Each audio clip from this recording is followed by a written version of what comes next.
Want to speak real Dutch from your first lesson? Sign up for your free lifetime account at DutchPod101.com. Can you really learn a new language all alone? Learning a language without traditional classroom instruction may seem quite daunting at first. What if you run into questions? How do you stay on track and motivated to achieve your goals? Don't worry. Not only is it possible to learn any language without traditional classroom instruction, we have created an advanced and extensive online language learning system to help you do just that. It's designed to help you learn a language on your own and is faster, more convenient, and less expensive than traditional classroom options. Here are 3 reasons to learn a language alone. Number 1, learn at your own pace and on your own schedule. In today's fast-paced world, there isn't always time for traditional classroom instruction. But when you learn alone, you can study anywhere and anytime that suits your schedule best. It makes it far easier to actually reach your goal of learning and mastering the language. Number 2, learning a language on your own can reduce stress and anxiety. In traditional classroom settings, there are pop quizzes, tests, and presentations in front of classmates.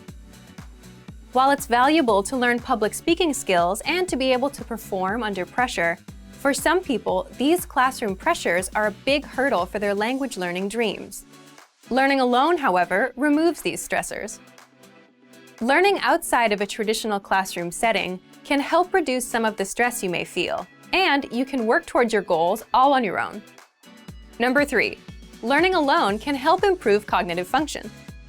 While classroom settings often require learners to spend lots of time memorizing information and following instructions, studying a language on your own requires you to problem solve so that you can self-teach and hit your goals. You'll also need to be strict with yourself and stick to a regular study schedule. So yes, in some ways, learning a language on your own can be more challenging than learning in a traditional classroom setting. But teaching yourself a language pays dividends throughout life. In addition to learning a language, you'll also learn time management and problem-solving skills. These are skills that will aid you when social and professional opportunities arise. So, how do you actually learn a language on your own? Number 1, access our huge collection of audio and video lessons. Ideally, you want audio and/or video lessons that teach vocabulary, grammar, and provide actual conversations and dialogue in your target language to help you with real pronunciation. We have hundreds of hours of HD audio and video lessons on our website, created by professional teachers and actors to help you achieve perfect pronunciation. Plus, all lessons can be accessed 24/7 via any device with internet access. Number 2, learning paths with courses based upon your exact needs and goals. Simply tell us your goals and we will identify the best courses and study plan to help you reach them in the shortest time possible. Even though you are technically learning a language on your own, our team is always here to help and make sure you reach your goals fast. Number 3, use advanced learning tools. When you have the right tools and learning resources, it's actually easy to teach yourself a language. Over the last 10 years, we've developed, tested, and refined more than 20 advanced learning tools. These tools aim to boost retention and reduce learning time. Eliminate stress and start learning at your own pace, in bed, your car, or wherever you have a few spare minutes. Our learning resources and tools are designed to help you get to the next level in the fastest, easiest, and most fun way. Just click the link in the description to sign up for a free lifetime account.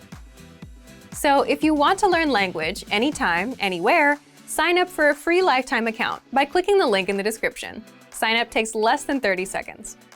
Click the link in the description and start learning right away. I'll see you there. Bye! Want to speak real Dutch from your first lesson? Sign up for your free lifetime account at DutchPod101.com. You've decided to study a new language, so now what? Well, you want to become fluent fast, right? Here are the top 5 shortcuts to learning a language. Number 1, create a study schedule and set some goals. Many language learners are unorganized. Creating a schedule allows you to free up time to study consistently. Goals give you motivation and something to strive for. Number 2, make it fun. If you learn how to make your study time enjoyable, chances are you'll be more inclined to study. Watch a TV show with subtitles or listen to some music. Number 3, find a language partner. This is the best way to improve your conversation skills. It will help you gain fluency even faster and increase confidence when speaking. Number 4, use word lists to build up a solid vocabulary. This is a great way to build up your fluency, one word at a time. Luckily, we have all the word lists you need, with a range of topics, from food to love. Choose whichever language you want to study and go. Number 5, don't be afraid to make mistakes. Nothing helps you improve more than correcting your own errors. You're more likely to remember it correctly the next time around. Everyone makes mistakes. Don't be afraid to learn from them. There's no magical way to learn a new language overnight, but doing all of these can really help your learning process. And remember, if you're interested in getting on the fast track to fluency, sign up for your free lifetime account. No credit card required, and you'll get the best free online resources. Start learning now. Want to finally start speaking in your target language? In this guide, you'll discover the top 7 ways to practice speaking on your own with our lessons. Let's begin. Number 1, shadowing. Shadowing is a proven learning technique where all you do is repeat what you hear in order to practice speaking. So access any audio or video lesson on the site and press the play button to start. Then, as you listen or watch, just repeat the conversations. Or, even easier, read along out loud with the dialogue section. The script is right there in front of you. With our lessons, you can master entire conversations, just like that. Number 2, read out loud. I just mentioned it, but reading out loud is another powerful tactic and deserves its own mention. With every lesson, you get written transcripts and translations. So, as you play the lesson, read the dialogue out loud as you hear it. Why? By reading out loud, you're also practicing your speaking skills. You can do this with the lesson notes, the lesson transcript, or the dialogue tool. With the dialogue tool, you can listen to each line again and again, and repeat out loud until you master them all. Number 3, speed up your reading to speed up your speaking. Being able to speak without thinking is a sign of language mastery. If you're talking to a native and can respond quickly, they'll assume that you're fairly fluent. How can you do this? When you read out loud, try increasing your speed a little bit every time. So, start by reading with the dialogue tool. If you're like most learners, you'll read the first line slowly. That's because you're still getting used to the words, which is okay. Reread it. On your second try, you know most of the words, and you'll read a little faster. Reread it again. On your third try, you'll be even faster, at a native speaker's speed. And being able to read these phrases out loud and fast will help you speak fast. Number 4, record and compare yourself with native speakers. In order to sound like a native speaker, you must imitate native speakers. So here's how. Access the voice recorder, which is in the dialogue study tool in every lesson. Click on the microphone icon. Listen to the native speaker's audio, and then record yourself. You can then compare the 2 recordings side by side, and practice and try again and again until you perfect your pronunciation. Number 5, get feedback from our Premium Plus teacher. If you're learning by yourself and don't have access to real teachers, then you can always get feedback from our Premium Plus teachers. With the My Teacher tool, you can record yourself speaking and send the audio file to the teacher. They'll review it and tell you what to improve and how. That's it. Number 6, level up your speaking with Premium Plus assignments. With Premium Plus, you can also get assignments that cover reading, writing, listening, and even speaking from your teacher. These assignments can be tailored to your goals and needs. You get a new one every week, or anytime you're ready for a new one. Number 7, get even more lessons in the lesson library. If you want even more lessons on speaking and conversations, visit our lesson library and under Category, choose Conversation. You'll get all of the pathways and lessons that are focused on speaking. If you enjoyed these tips, hit the like button, share it with anyone who's trying to learn a language, and subscribe to our channel. We release new videos every week. And if you're ready to finally learn language the fast, fun, and easy way, and start speaking from your very first lesson, get our complete learning program. Sign up for your free lifetime account right now. Click the link in the description. I'll see you next time. Bye! Today we're going to talk about 4 techniques to help you stop translating in your head and instead start thinking in your target language. This will allow you to have conversations with ease, read smoothly, and better understand native speakers. These are 4 methods to help you think in a new language. Number 1, surround yourself with your target language. This way, you'll be completely immersed in the language. Without realizing it, you'll learn pronunciation, sentence structures, grammar, and new vocabulary. Play music in the background while you're cooking, or have a radio station on while you study. Just use one of our endless podcasts available to you. These are easy to listen to in the background while doing other things. Number 2, learn through observation. This is how we all learned our native languages as kids. Words will develop their own meanings that relate better to your target language, rather than meanings that are translated directly. Number 3, speak out loud to yourself. Even if you're a little embarrassed, it forces you to listen to how you speak. It makes it much easier to spot simple grammar mistakes. Number 4, practice daily. If you practice everything for only one day, you won't retain the information you learned. The brain can realistically only focus for about 30 minutes. So studying a little every day allows you to absorb better. Follow these steps and have patience. You'll soon be able to achieve your language learning goals. Just make sure to remember these 4 methods. Sign up for your free lifetime account. No credit card required, and you'll get the best free online resources. And start learning more every day.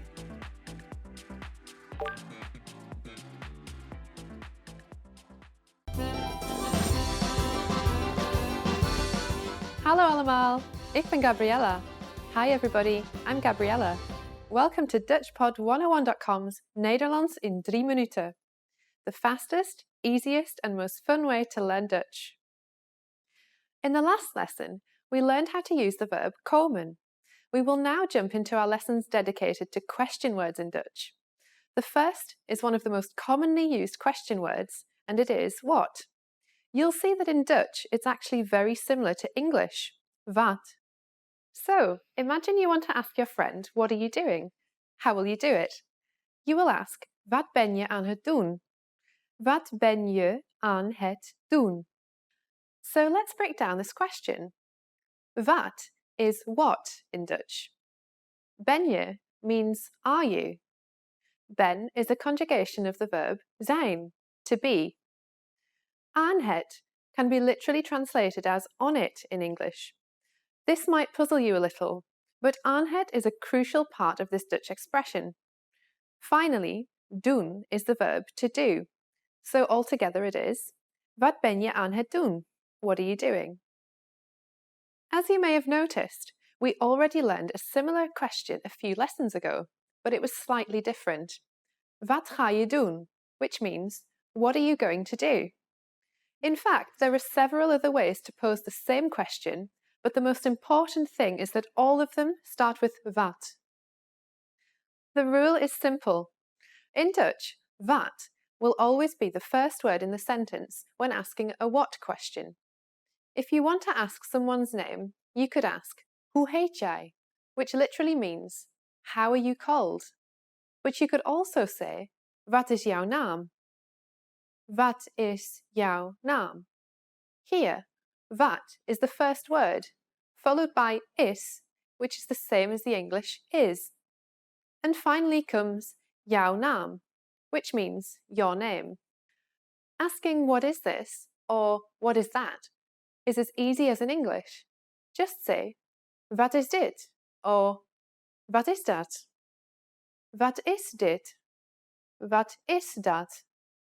Also, we can use wat when we are asking about people's preferences. Wat is je favoriete eten?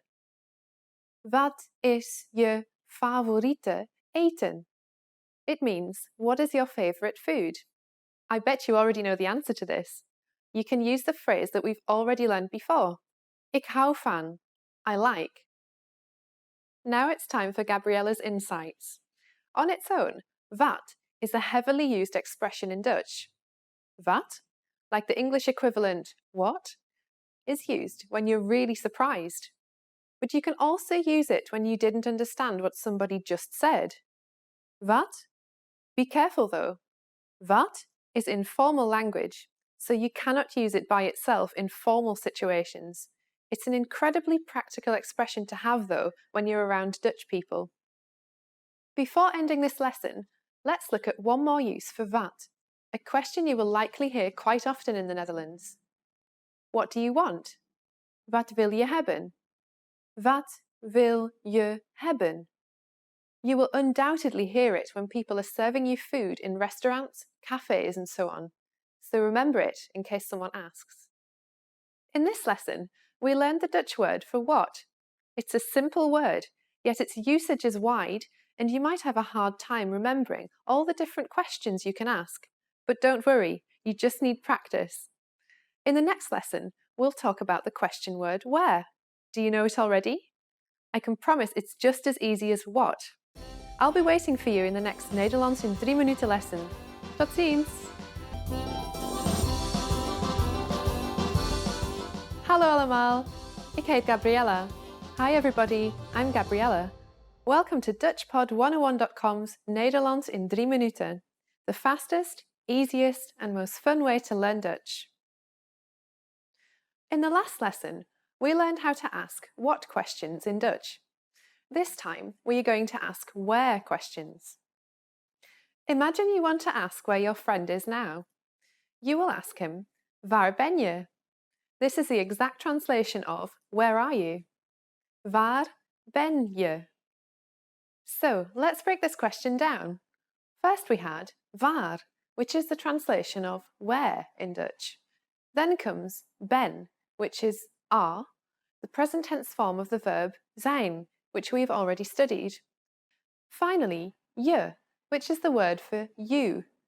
So altogether it is, waar ben je? Where are you? In Dutch, where is translated as waar. So for example, if you want to ask, where do you live? You would say, waar woon je? Like English, the question word is placed in the first position here, then the verb, and then the subject. Like wat, meaning what, from our previous lesson, waar is just as easy, short, and practical. It shouldn't be complicated at all to ask questions with waar. Just remember that it is the first word in the sentence. So let's look at some questions that feature waar. Say you want to ask where you are going with your friends. It's as easy as saying, waar gaan we heen? Waar gaan we heen?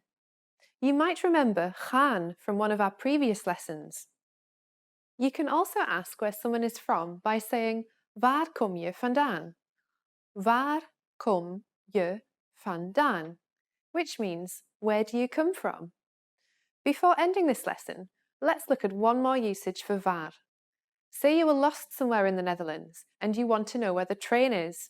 To ask a stranger, simply stop them by saying, pardon, excuse me, a word we learned in one of the previous lessons. Then ask, waar is het treinstation? Where is the train station? Pardon, waar is het treinstation? Of course, you can substitute het treinstation with any other place, such as the cinema, de bioscoop. The sentence wouldn't change at all. Waar is de bioscoop?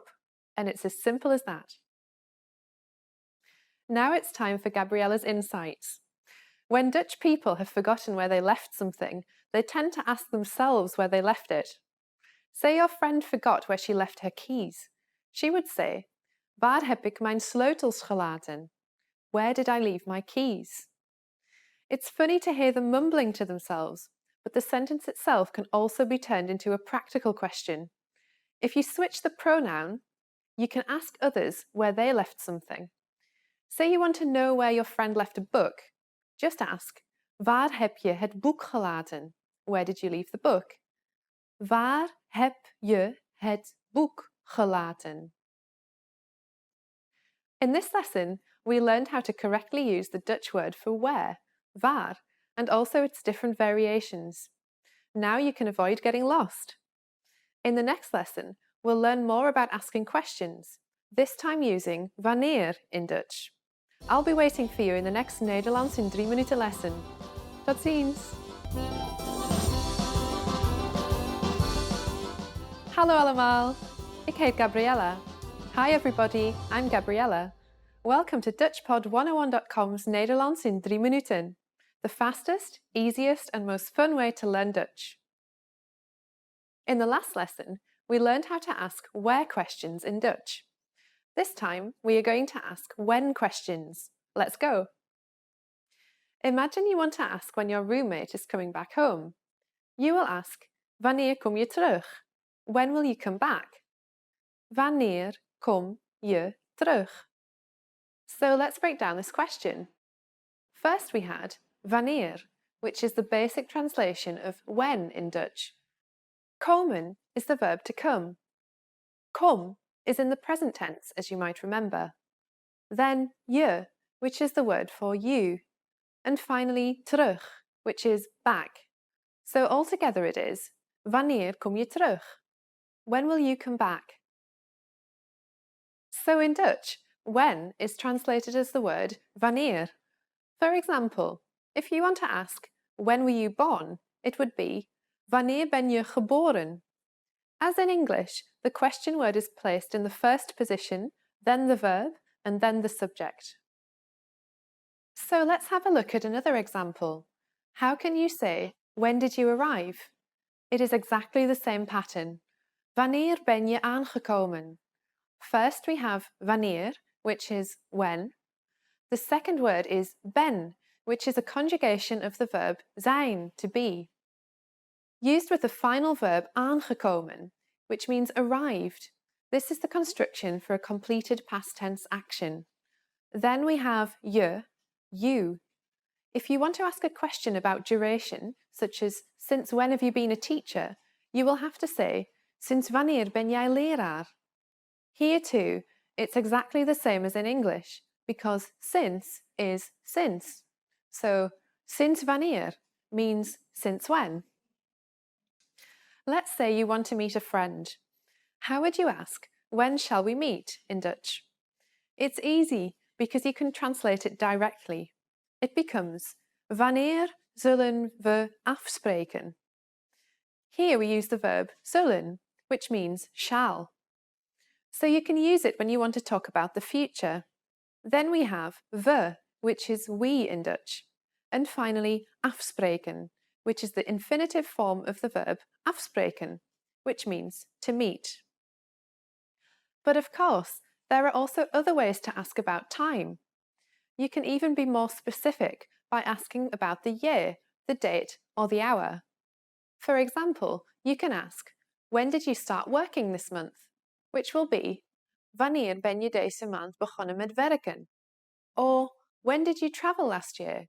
Which is, wanneer heb je vorig jaar gereisd? Now it's time for Gabriella's insights. To ask how long an action has been taking place in Dutch, we say, hoe lang?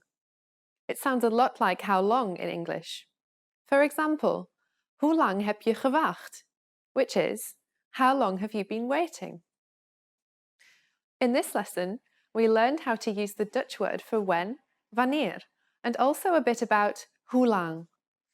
Next lesson, we'll learn more about asking questions with who in Dutch. I'll be waiting for you in the next Nederlands in 3 minuten lesson. Tot ziens!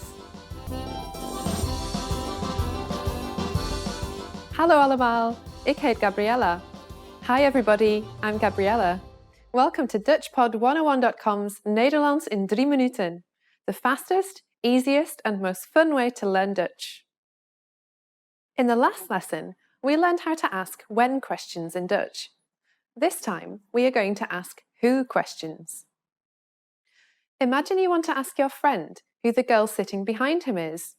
In this situation, the question you would ask is, wie is zij? Who is she? Wie is zij? So let's break down this answer. First we had wie, which is the basic translation of who in Dutch. Then comes is, which is, the conjugated present tense form of the third person of the verb zijn, which we have already studied. Zij means she. Altogether it is, wie is zij? So in Dutch, who is mainly translated as wie. For example, if you want to ask, who are these people, you will say, wie zijn deze mensen? As in English, the question word who is placed in the first position here and is followed by the verb and then the subject. Wie only works for people, so you can't use it to ask information about things or places. Wie can also be used to ask who did something, for example. If you're in a museum, for instance, you can ask, wie heeft dit schilderij geschilderd? Which means, who painted this painting? Another formula with wie that is used a lot is wiens. It's wie with ns after it. In this case, the meaning is different as it can be translated to whose. So if you want to ask, whose pen is this? You will have to say, wiens pen is dit? If we break down this question, it is wiens, which is whose, pen, which is pen. Then we have is, which is the present tense of the verb zijn, which you should know. And finally, dit, which means this. You can also use the word wie if you want to know who an item is for. We use the same word wie, but you place for in front of it. So it becomes voor wie. For example, you can ask, for whom is this piece of cake? Voor wie is dit stuk taart? Now it's time for Gabriella's insights. If someone that you didn't expect is knocking at your door in the Netherlands, the common question you can ask is, wie is daar? Before opening the door. This literally means, who is there? However, it's not all that common to ask this. Usually, Dutch people will say, hallo, with a rising intonation to indicate that it's a question. In this lesson, we learned how to correctly use the word for who, which is wie in Dutch. The next lesson will be the last one in this absolute beginner series. We will deal with the last common question word, waarom. So I'll be waiting for you in the next Nederlands in 3 minuten lesson. Tot ziens! Hallo allemaal, ik heet Gabriella. Hi everybody, I'm Gabriella. Welcome to DutchPod101.com's Nederlands in 3 minuten, the fastest, easiest and most fun way to learn Dutch. In the last lesson, we learned how to ask who questions in Dutch. In this final lesson of the series, we are going to ask why questions. Imagine your boss is giving you a call because you are not at work today. He will certainly ask you, waarom ben je niet op je werk vandaag? Why are you not at work today? Waarom ben je niet op werk vandaag? Let's break down this question. First we had waarom, which is Dutch for why. Ben is the present tense of the verb zijn when you're asking a question. Je is the word for you. Then comes niet, which is not. Then op werk means at work. And finally, vandaag, which is today. Altogether, it is, waarom ben je niet op je werk vandaag? So in Dutch, waarom is the exact translation of why, and it's used to ask the reason for something. So for example, if your boss is asking you, why are you late today? He will say, waarom ben je laat vandaag? Here he uses why in order to get explanations and reasons. Let's look at some of the other uses for waarom. If someone says something you don't agree with, you can tell them, waarom denk je dat? Why do you think that? Waarom denk je dat? Or, if you are concerned about the train being late, you can ask someone, waarom is de trein laat? Why is the train late? Waarom is de trein laat? It sometimes happens in the Netherlands. The answer to these questions could be, ik weet niet waarom. I don't know why. Ik weet niet waarom. Now it's time for Gabriella's insights. A famous expression in the Netherlands is waarom niet, which means, as in English, why not? You can use it to accept a suggestion if you're not particularly excited about it, or if it was not planned in advance. For example, if a friend suddenly asks you, do you want to go to see a movie tonight? You can answer, waarom niet? Why not? This lesson is the last of this absolute beginner video series, but it's hopefully not the last you'll learn about the Dutch language. To take your language ability to the next level, check out DutchPod101.com, the fastest, easiest, and most fun way to learn Dutch. Dag! Hey everyone! Welcome to your monthly review, the monthly show on language learning, where you discover new learning strategies, motivational tips, new study tools, resources, and where we show off learners like you speaking the language. That is, if you're brave enough to participate and become language learning famous. All the materials mentioned in this video are available for you right now on our website. Click the link in the description to sign up for your free lifetime account and start speaking in minutes. Okay, today's topic is why your worst days are the best days to study. So, have you ever had a day where you planned on learning language and you just couldn't go through with it? Even if learning a new language is your personal goal, something that you really want? Well, today you're going to learn 1. Why these bad days happen, and 2. Why you'll get your best work done on your worst days. Let's start. Why bad days happen with language learning. When I say bad days, I don't mean when you're too busy or when life gets in the way. These things are unavoidable. I mean days when you're just not in the mood. It's a perfectly good day, the sun is shining, no bad news, but you just can't get yourself to study. You're just wasting the day. So here's why they happen. First, it's the law of diminishing returns in action. What does this mean? Think of it as eating pizza every day for 5 days a week. On the first day, the first 2 slices are great, but by the third one, you're feeling queasy. It's not as good. And by the 5th day, you're sick of pizza. That's the law of diminishing returns, when the benefits start decreasing over time. And it happens with language learning. When you first start, you learn a lot of phrases and it feels good. You're excited. But as time goes on, you don't feel like you're learning much. And this affects your mood and motivation. So you're not as excited to learn anymore. So you start having bad days. Second, bad days happen because you overthink things and ruin it for yourself. It's like dreading going to the gym. Let's say you went yesterday. You have to go again today. So you're dreading it all day long. I gotta go again. You set yourself up for a bad mood and a bad day. Third, bad days are a natural part of the cycle. Some days will be good. Most days you'll feel indifferent. Some days will be bad.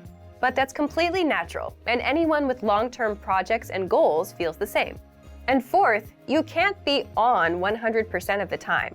So just like days can't always be good, you too can't always be on and ready to go all the time.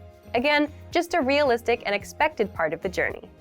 Now, let's jump into the second part, why you'll get your best work done on your worst days.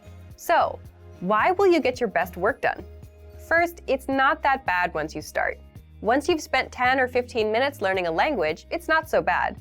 People say the same thing about the gym. If you show up and put in a bit of time, it gets easier. Second, it's overcoming a mental barrier.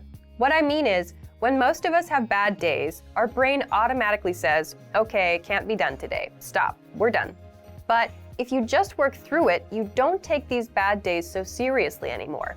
And that means you're more likely to stick with your language learning goal. This brings us to the next point. Third, it's your best work because working on a bad day only strengthens your habit of language learning. Remember, habits are what will help you master a language over time. If you can stick to a habit on a bad day, your habit only gets stronger, and it will lead you to fluency. And finally, fourth, it just feels good to overcome something. Imagine you have a bad day, but you still put in 10 minutes of language learning. It's a real sense of achievement. And it doesn't matter if you do a 10-minute lesson or a 5-minute lesson. The fact that you made some progress on a bad day will give you the motivation you need to keep going. Now, speaking of lessons, here are this month's new lessons and resources. First, the Best of 2018 Language Learning Cheat Sheets. If you want to get access to all of our conversation cheat sheets that we sent out this year, here's your chance. Download this PDF bundle right now. Next, the brand new Supermarket Cheat Sheet. With this cheat sheet, you'll learn must-know shopping phrases and vocab for meats, vegetables, and all products that you'll find in a supermarket. And finally, the most common adjectives. If you're a beginner and don't yet know these adjectives, then this is a perfect chance to boost your vocabulary. This 1-minute lesson will get them stuck in your head, guaranteed. To get these free lessons and resources, just click the link in the description below. All right, everyone. Now we're asking you to submit a video or audio file of yourself speaking the language. If you do, you'll win 3 free months of access to our learning program, which includes your very own teacher. Here's the challenge for you. Yes, everyone watching this. Record a 30-second to 1-minute video or audio clip. Introduce yourself in the language. Share your name, where you're from, and why you're studying this language. And you'll win a 3-month Premium Plus subscription. To submit, click on the link in the description. Sign up for your free lifetime account. Then, fill out the form. Attach the audio or video file, and press submit. We may feature you in next month's episode, so a lot of learners will see you and your progress, and will hopefully get inspired to improve and master the language. To submit a recording, click the link in the description and follow the instructions on the page. So thank you for watching this episode of Monthly Review. Next time, we'll talk about how to set achievable language learning goals and resolutions. In the meantime, submit your recording if you're brave. Like and share this video, and leave a comment to tell us what language learning tactics you'd like us to talk about. See you next time. Bye!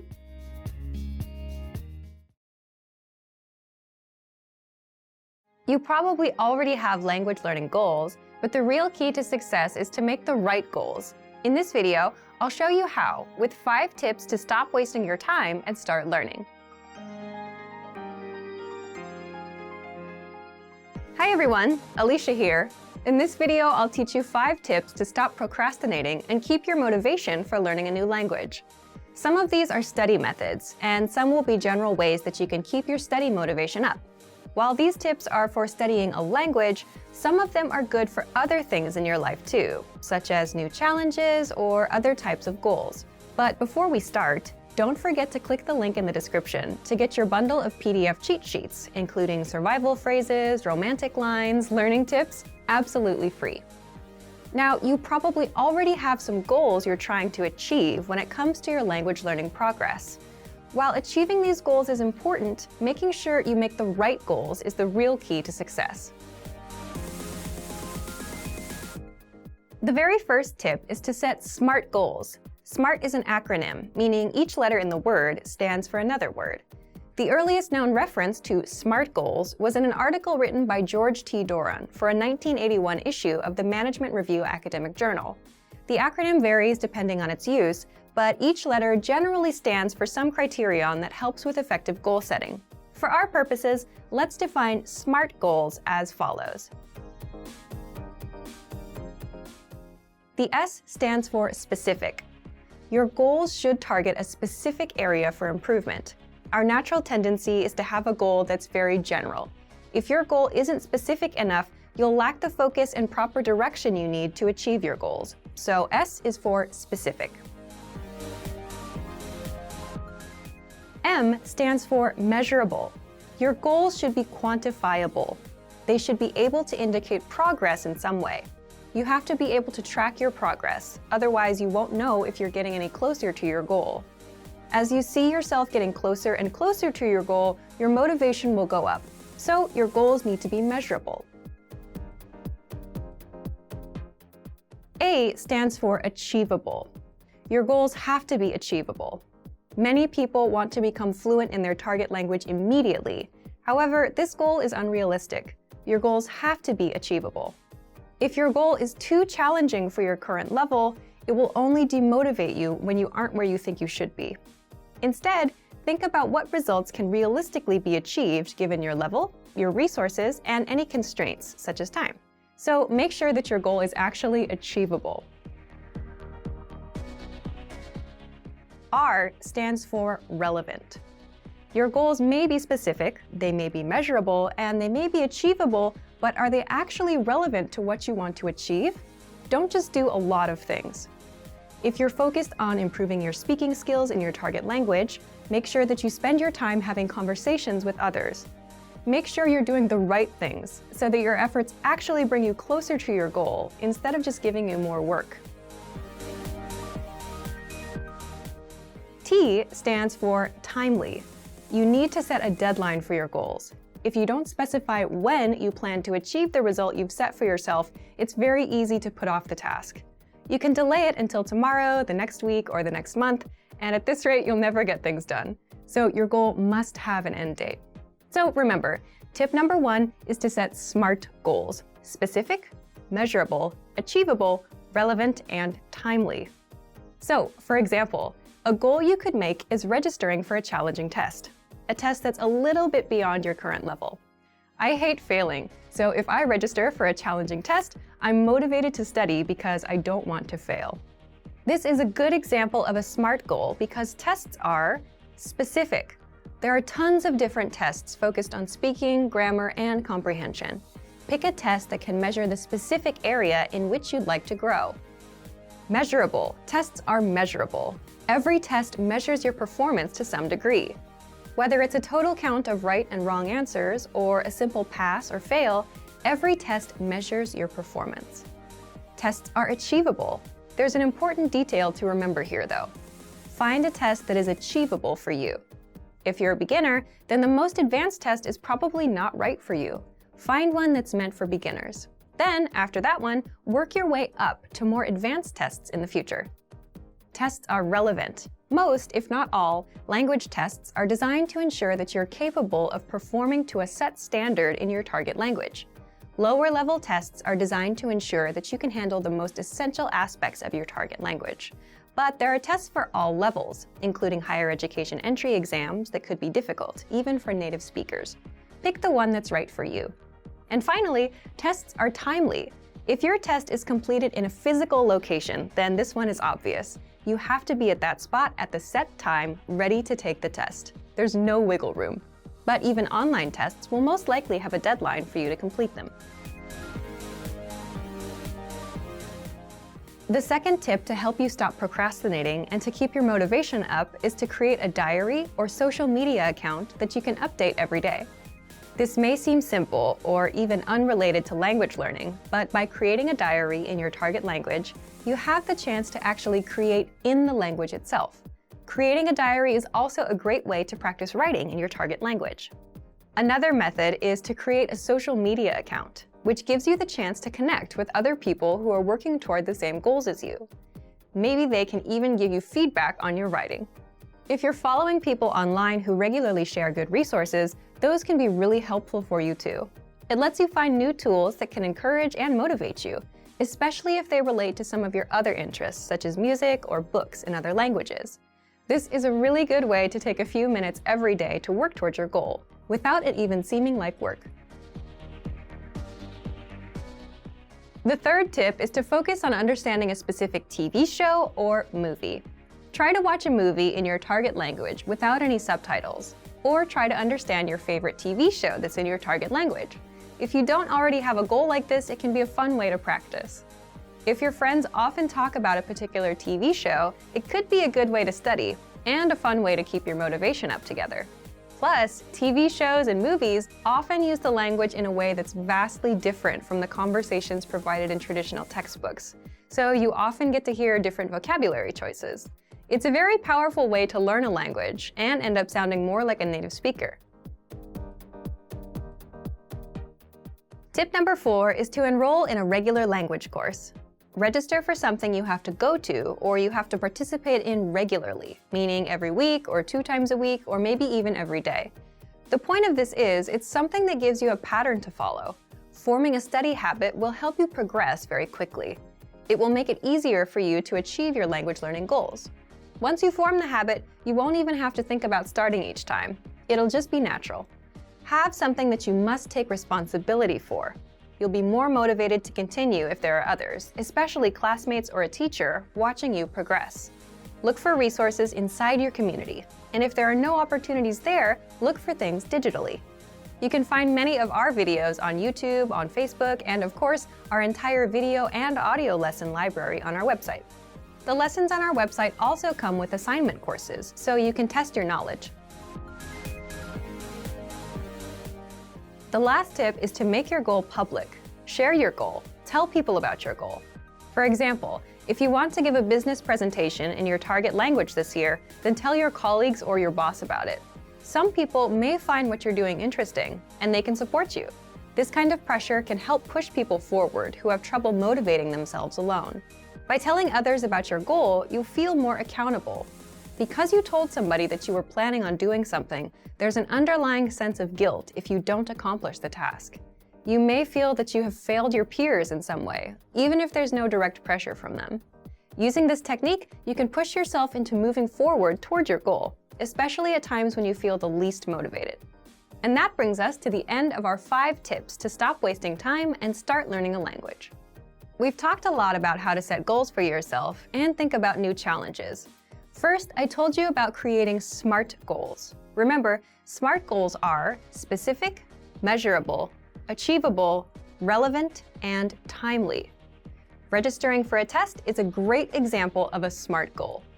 Next, we talked about keeping a diary or social media account in your target language. Start doing it right now, even if you're still a beginner. Then, I suggested that you focus on understanding a specific TV show or movie. Pick something in your target language that you really love, because you may need to watch it over and over again until it all makes sense to you. And next, we talked about enrolling in a regular language course. This will give you something concrete that you must take responsibility for. Finally, make your goal public. Tell someone about your learning goals to keep you accountable for them. You're much less likely to abandon your studies if you have friends asking you about your progress. I hope that these are useful tips that you can use to reach your language learning goals. And before we go, let me remind you to download tons of free PDF lessons to learn the language the fast, fun, and easy way. Just click the link in the description. If you like this video, give us a thumbs up and share it with anyone who may find it useful. Do you have any good tips that you've used to help you reach your goals? Share them in the comments. Thanks very much for watching, and see you next time. Want to speed up your language learning? Take your very first lesson with us. You'll start speaking in minutes and master real conversations. Sign up for your free lifetime account. Just click the link in the description.